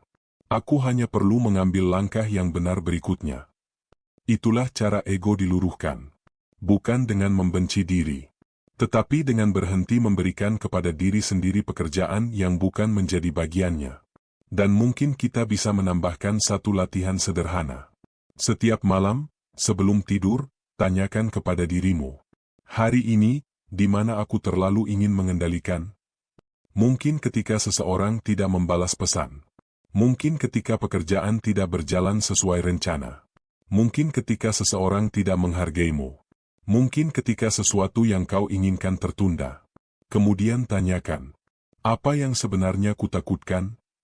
Lalu lebih dalam lagi, apakah aku sudah menyerahkan ketakutan itu kepada Allah? Tidak perlu menghakimi diri. Cukup lihat, sadari, bawa kepada Allah. Inilah murakabah dalam kehidupan sehari-hari. Kesadaran bahwa kita sedang diamati oleh Allah, sekaligus belajar mengamati keadaan hati sendiri dengan jujur. Karena seringkali kita sibuk mengubah dunia di luar, sementara Allah mungkin sedang mengundang kita untuk memperhatikan dunia di dalam. Dan semakin kita mengenal gerakan hati, semakin mudah kita melihat kapan ego mulai mengambil alih. Ketika ingin dipuji, ketika takut ditolak, ketika ingin menang, ketika takut kehilangan, ketika ingin memastikan, ketika sulit menerima. Kita mulai mengenali semuanya. Bukan untuk membenci ego, tetapi untuk berkata, aku melihatmu, tetapi aku tidak harus mengikuti semua yang kau inginkan. Lalu kita kembali kepada Allah, kembali kepada doa, kembali kepada ikhtiar, kembali kepada kesadaran bahwa hidup ini bukan milik kita sepenuhnya. Kita menjalani kehidupan sebagai amanah. Dan sebuah amanah tidak harus kita kuasai. Ia harus kita jalankan dengan sebaik-baiknya. Inilah rahasia yang perlahan menjadi jelas. Tawakal bukan membuat kita berhenti bergerak. Tawakal membuat kita berhenti menggenggam hasil seolah-olah keselamatan kita bergantung padanya. Kita masih mengejar rezeki, tetapi tidak menyembah hasil. Kita masih mengejar cita-cita, tetapi tidak menjadikan keberhasilan sebagai identitas diri. Kita masih mencintai manusia, tetapi tidak menjadikan manusia sebagai tempat bergantung yang mutlak. Kita masih berdoa, tetapi tidak memaksa Allah menjawab dengan cara yang kita tentukan. Dan suatu hari, mungkin kita akan mengalami sesuatu yang dahulu terasa mustahil. Kita melakukan yang terbaik, kemudian kita melepaskannya. Kita berdoa, kemudian kita menunggu. Kita berharap, tetapi kita tidak lagi menghancurkan diri ketika jawabannya berbeda. Karena hati mulai berkata, aku ingin ini, ya Allah. Tetapi aku lebih ingin Engkau ridha kepadaku daripada keinginanku terpenuhi dengan cara yang membuatku jauh dari-Mu. Inilah titik ketika tawakal berubah menjadi sesuatu yang sangat dalam. Sebab akhirnya kita tidak lagi hanya menyerahkan hasil. Kita mulai menyerahkan kehendak pribadi. Dan ketika kehendak pribadi mulai tenang, ada ruang di dalam hati yang sebelumnya penuh oleh tuntutan. Ruang itu perlahan dipenuhi oleh penerimaan. Bukan penerimaan yang pasif, tetapi penerimaan yang hidup. Kau menerima kenyataan sambil tetap bergerak. Kau menerima penundaan sambil tetap berdoa. Kau menerima perubahan sambil tetap berikhtiar. Kau menerima kehilangan sambil tetap mencintai Allah. Dan pada akhirnya, kau mulai menyadari, tidak semua yang terjadi harus sesuai dengan keinginanku agar tetap memiliki makna. Tidak semua pintu harus terbuka. Tidak semua orang harus tinggal. Tidak semua doa harus dijawab dalam bentuk yang kubayangkan. Tidak semua perjalanan harus lurus. Karena mungkin tugasmu bukan memastikan jalan itu sempurna. Tugasmu adalah berjalan di atasnya dengan hati yang tetap terhubung kepada Allah. Dan jika suatu hari jalan itu berubah, kau tidak langsung berkata, Allah meninggalkanku. Kau berkata, baiklah, ya Allah, jalan ini berubah. Tunjukkan kepadaku bagaimana aku harus melangkah sekarang. Disitulah ego semakin kehilangan kekuasaannya. Dan ketika ego tidak lagi menjadi penguasa, hati mulai mengenal sebuah kebebasan yang sangat dalam. Kebebasan untuk berusaha tanpa takut terhadap hasil, kebebasan untuk berharap tanpa diperbudak oleh keinginan, dan kebebasan untuk menerima tanpa kehilangan semangat untuk berjalan. Namun perjalanan ini belum selesai. Karena setelah seseorang belajar menerima kehendak Allah, masih ada satu pertanyaan yang paling dalam. Bagaimana jika suatu hari kita benar-benar sampai pada keadaan di mana kehendak pribadi tidak lagi menjadi pusat kehidupan? Apa yang akan terjadi pada hati? Bagaimana seseorang menjalani dunia ketika ia tidak lagi menjadikan keinginannya sebagai penguasa?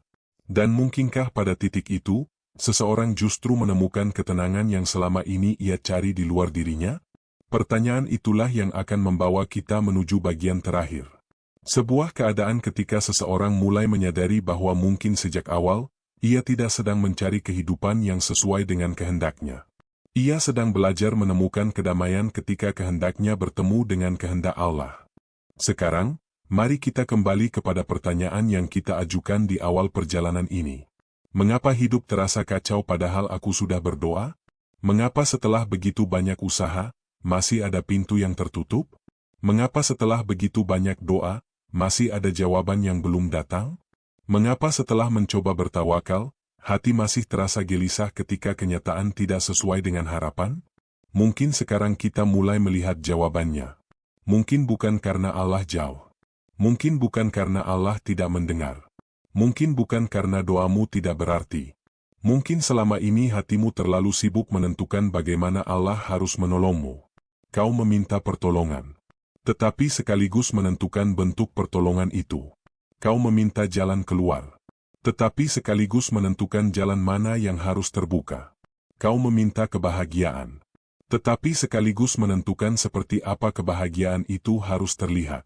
Dan ketika Allah memilih jalan yang berbeda, hatimu mengira bahwa sesuatu telah salah. Padahal mungkin tidak ada yang salah. Mungkin hanya ada satu hal yang belum kita pahami. Allah tidak selalu membawa kita melalui jalan yang kita pilih. Tetapi Allah selalu mengetahui jalan yang membawa kita kepada apa yang terbaik menurut hikmahnya. Dan disitulah seluruh perjalanan kita bertemu. Kita mulai dari kegelisahan. Kita bertanya mengapa hidup terasa kacau meskipun sudah berdoa. Kemudian kita melihat ke dalam diri. Kita menemukan bahwa tawakal kita terkadang masih bercampur dengan tuntutan. Kita ingin Allah menolong, tetapi sesuai dengan skenario kita. Kita ingin Allah membuka pintu, tetapi pintu yang kita pilih. Kita ingin Allah menjawab doa, tetapi dalam waktu yang kita tentukan. Kemudian kita mengenali ego. Kita menyadari bahwa ego tidak selalu berupa kesombongan. Ego bisa menjadi keinginan yang sangat halus untuk mengendalikan. Aku ingin dipahami. Aku ingin dihargai. Aku ingin menang. Aku ingin tidak kehilangan. Aku ingin masa depan berjalan sesuai rencana. Aku ingin tahu apa yang akan terjadi. Aku ingin memastikan semuanya aman.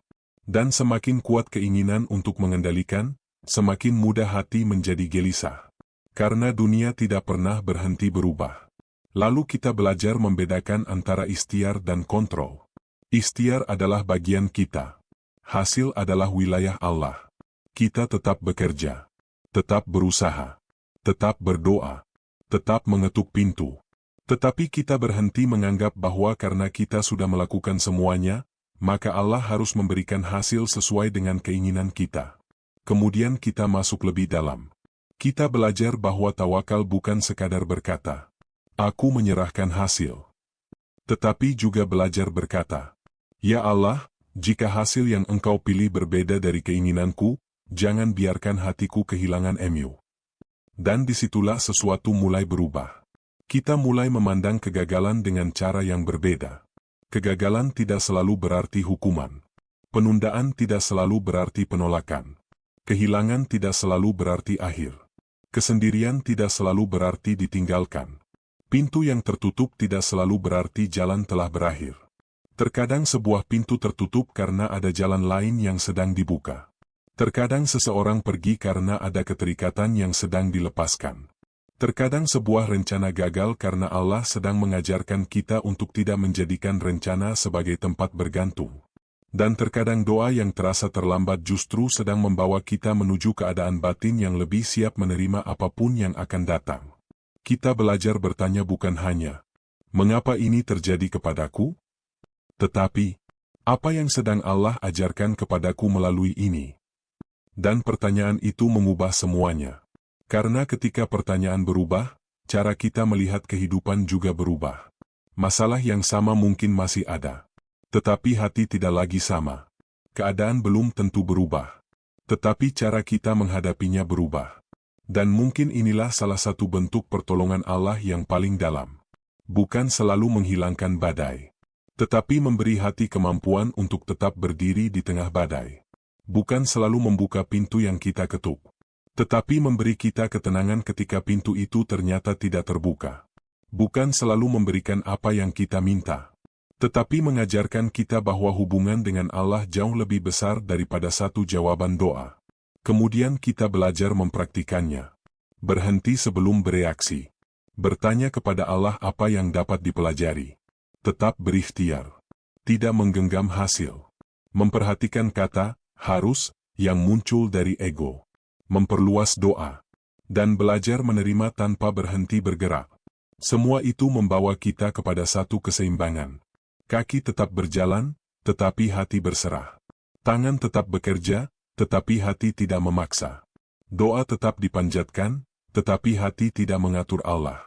Harapan tetap hidup, tetapi hati tidak diperbudak oleh hasil. Dan mungkin inilah yang sebenarnya kita cari selama ini. Bukan kehidupan tanpa masalah. Bukan kehidupan tanpa kehilangan. Bukan kehidupan yang selalu sesuai dengan keinginan. Tetapi sebuah hati yang tidak mudah kehilangan Allah ketika kehidupan berubah. Karena jika kebahagiaanmu hanya bergantung kepada apa yang terjadi di luar dirimu, maka setiap perubahan akan mengancam kebahagiaanmu. Tetapi jika ketenanganmu bersumber dari hubunganmu dengan Allah, dunia boleh berubah. Orang boleh datang dan pergi. Pintu boleh terbuka dan tertutup. Rencana boleh berhasil atau gagal.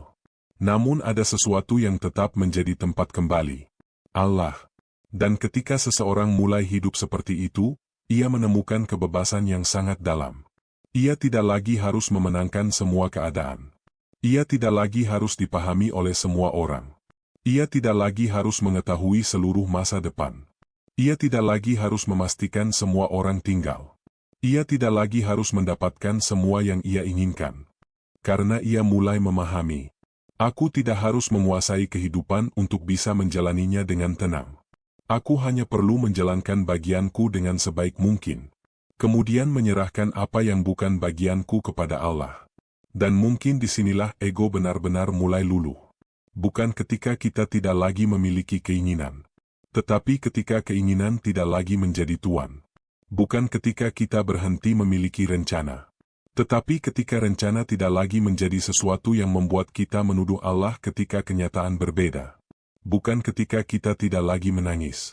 Tetapi ketika air mata kita tetap mengarah kepada Allah. Bukan ketika hidup menjadi sempurna. Tetapi ketika ketidaksempurnaan hidup tidak lagi membuat kita kehilangan arah. Saat ego luruh, hidup tidak selalu menjadi seperti yang kau inginkan. Tetapi hatimu tidak lagi hancur hanya karena hidup tidak berjalan seperti yang kau inginkan.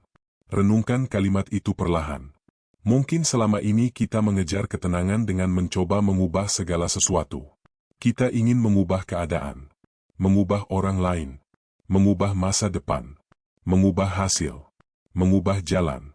Tetapi mungkin Allah sedang mengajarkan kita sesuatu yang jauh lebih dalam. Ubah cara hatimu berdiri di hadapannya. Barangkali selama ini kau meminta Allah mengubah keadaan. Padahal Allah sedang mengubah dirimu melalui keadaan itu. Kau meminta agar masalah segera selesai.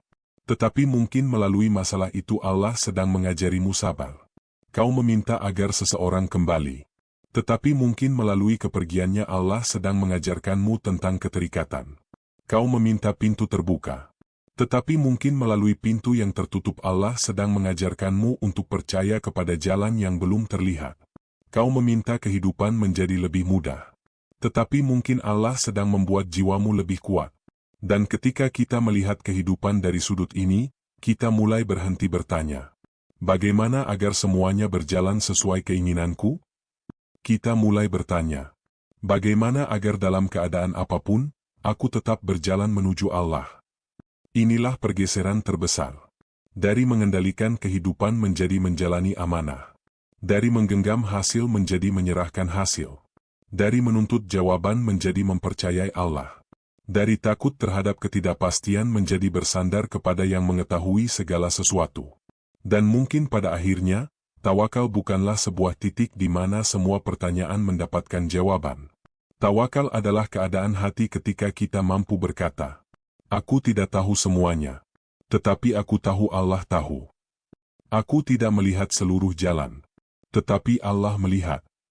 Aku tidak memahami seluruh hikmah, tetapi Allah Maha Mengetahui.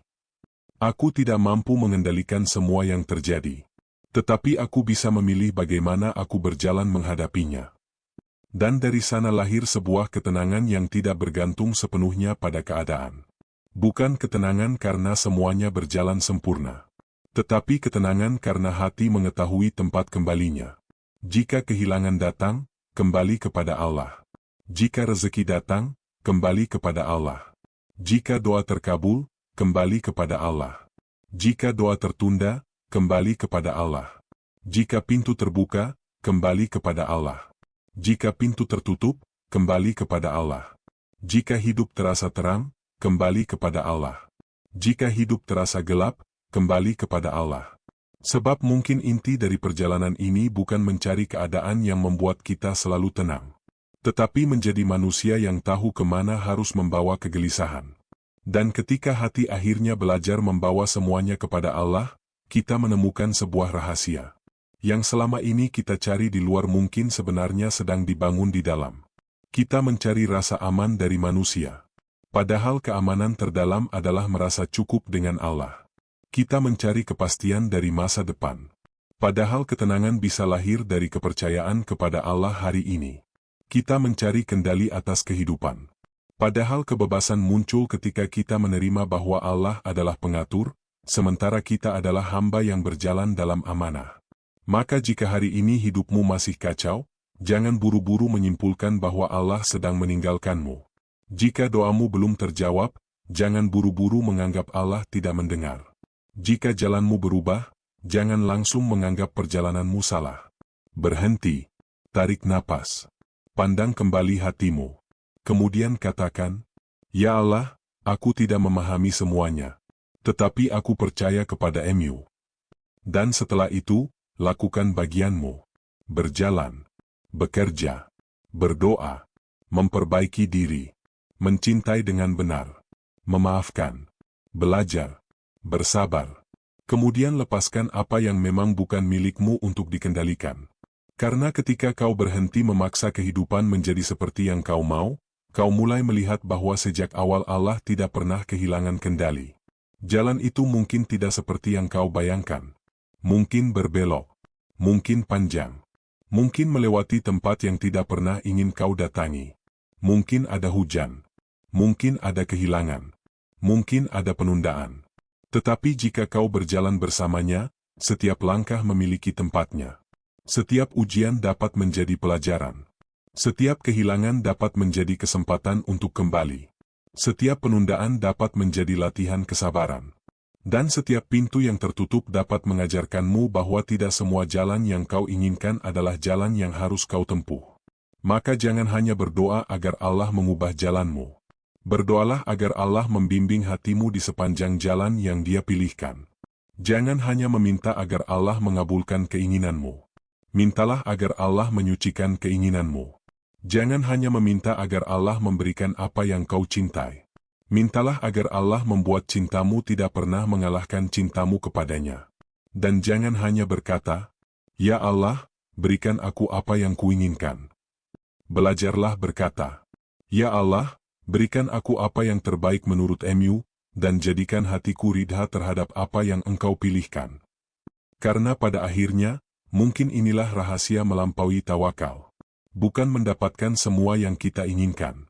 Bukan membuat hidup tunduk kepada kehendak kita, tetapi menemukan kedamaian ketika kehendak kita belajar tunduk kepada kehendak Allah.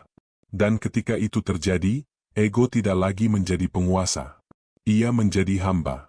Keinginan tidak lagi menjadi tuan. Ia menjadi sesuatu yang kita serahkan. Kehidupan tidak lagi menjadi medan untuk membuktikan bahwa kita bisa mengendalikan semuanya.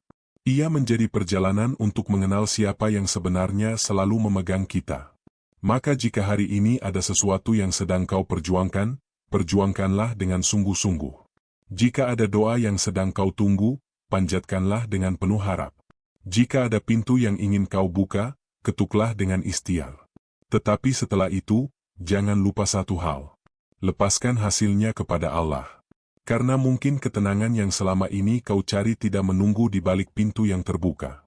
Mungkin ketenangan itu hadir ketika kau berdiri di depan pintu yang tertutup dan masih mampu berkata, "Aku tetap percaya kepada MU, ya Allah." Dan mungkin pada saat itulah kau menyadari, kau tidak sedang kehilangan jalan. Kau sedang belajar berjalan bersama Allah. Jika pesan ini menyentuh hatimu, tuliskan di komentar. Ya Allah, luluhkan egoku dan tuntun aku kepada kehendak MU. Biarkan kalimat itu bukan sekadar komentar. Jadikan ia doa. Jadikan ia latihan hati. Jadikan ia pengingat ketika kehidupan tidak berjalan seperti yang kau inginkan. Semoga Allah mengajarkan kita untuk tetap berikhtiar tanpa menggenggam, tetap berharap tanpa memaksa, tetap mencintai tanpa berlebihan, tetap berjalan tanpa takut pada ketidakpastian, dan akhirnya memiliki hati yang tenang karena tahu. Apapun jalan yang Allah pilihkan, selama hati tetap bersamanya, kita tidak pernah benar-benar kehilangan arah. Amin.